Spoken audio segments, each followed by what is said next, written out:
It's Time Warner Cable's local edition. I'm Brad Pomerance. We are joined by Jim Clarke. He's a member of the City Council in the city of Culver City. I want to speak with you about municipal bankruptcies. Yeah, it's shocking that we're talking about this, but as we speak today, the city of Stockton has declared bankruptcy, the city of Mammoth Lakes has declared bankruptcy, and now the city of San Bernardino, one of the largest cities in the state, has declared bankruptcy. What do you make of these bankruptcies, sir? This is an alarming trend. I can let you and your viewers and folks that live in Culver City know that we are not in that particular situation. Not even close?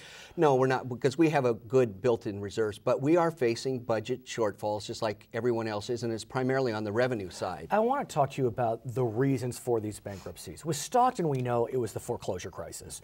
With Mammoth Lakes, we know it was a judgment. With San Bernardino, they said on the record, part of the reason was the loss of redevelopment funds.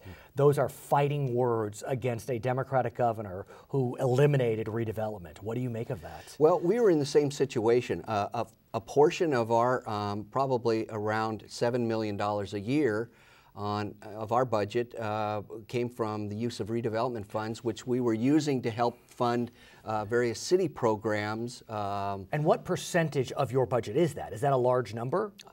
It's probably about 5 or 6% of so, it. But it's not huge, but not insignificant. Yeah, right. And what's interesting is I live near Culver City in Cheviot Hills, and I remember downtown Culver City was, frankly, a dump.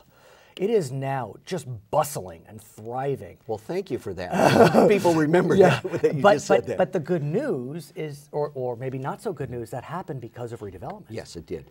And so what do you do?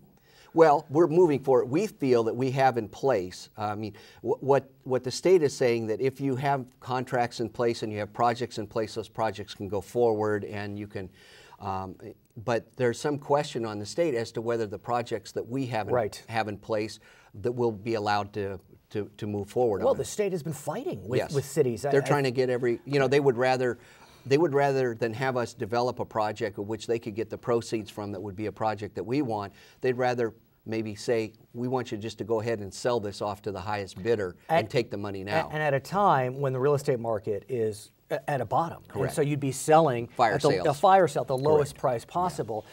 And the state is suing cities. They sued Pasadena, or I think it wound up, Pasadena wound up. Well, we were part of it. We were part you were? of it. Yes.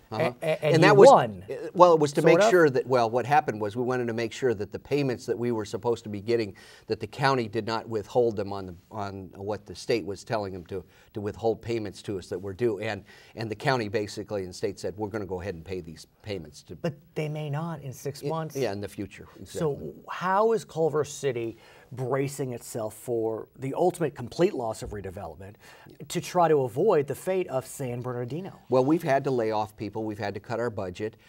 We had a structural deficit to begin with. Which means what? Well, it means that you're basically spending more than you're bringing in revenues, and so you're making up for that deficit by using reserve funds, which are set aside for emergency situations, but you can't continually do that. So we were I know you're looking at whether to increase sales tax, go to the voters. Yes. That's still, as we speak now, we're not sure where that's going. But right, that's one thing. And that would, if we were able to do that, that will at least get us to the point where we're able to maintain existing services. And the folks in Culver City are very particular about, they like their police and fire, and they like their street sweep and the trees trimmed. Jim Clarke, I want to thank you for joining us. When we come back, we'll be speaking with one of Mr. Clarke's colleagues. Her name is Megan Sally Wells, one of the newest members of the Culver City City Council. I'm Brad Pomerance. Thanks for watching Time Warner Cable's Local Edition.